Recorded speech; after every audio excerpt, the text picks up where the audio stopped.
To unleash the force of the divine matrix in our lives, first, we have to understand how it works. And the science tells us how it works. Secondly, we must speak the language that the divine matrix recognizes, and science cannot tell us that. That comes from our past, from our culture, from our history, from those who have learned and used this language for thousands of years. So this is what we're doing right now. We're learning what did Jesus and what did the great masters say about this language. Because it's the same whether you're talking Buddhist or Hindu or Christian, pre-Christian traditions. They're all telling us that there is a field of energy and that we have the language to use that field. This is an actual page out of the Gospel of Thomas. So we know that this ancient gospel actually existed. And you can see some of the letters. These are Greek letters. You can actually read some of, if you know Greek, you can see some of the Greek letters right here.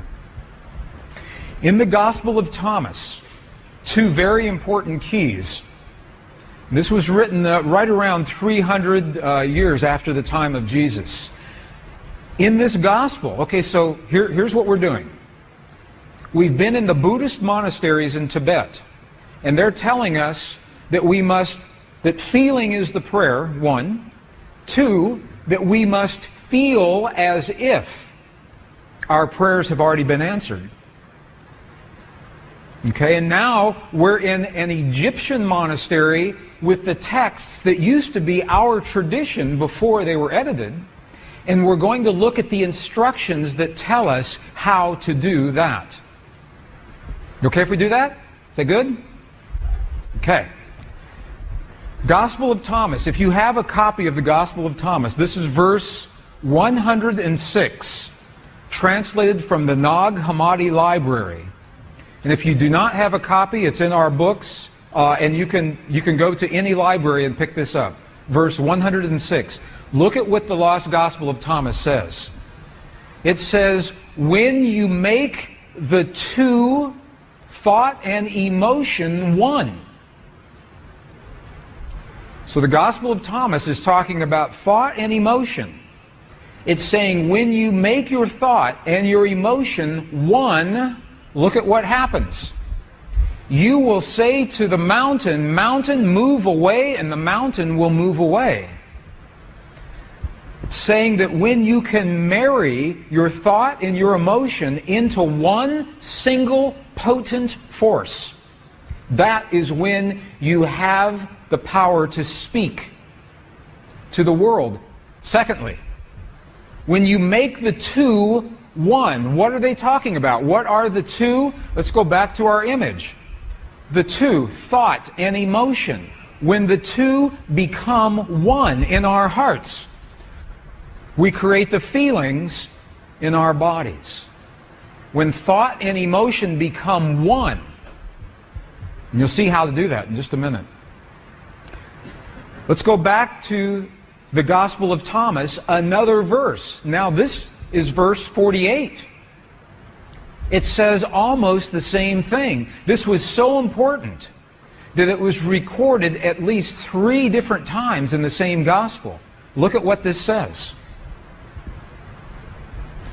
If the two make peace with each other in this one house. When Jesus is talking about the house or the temple, what is he talking about? What is he talking about? Precisely you. You are the house. You are the temple. If the two make peace with each other in this house, if thought and emotion become one, if they make peace with each other in this house, look what happens. They will say to the mountain, move away, and it will move away. He's telling us again, in a completely different verse, how powerful it is to marry thought and emotion. But they still haven't told us how. How do you do this? That's the next piece. In the early Christian Bible, your Bible today, there is a passage. How many have heard, ask and ye shall receive? Have you heard that before? Ask and ye shall receive. Have you heard that? I know people that ask and ask and ask and nothing happens. Because the asking is not done with the voice. The asking is not done, please, please, bring this to my world. That's not asking.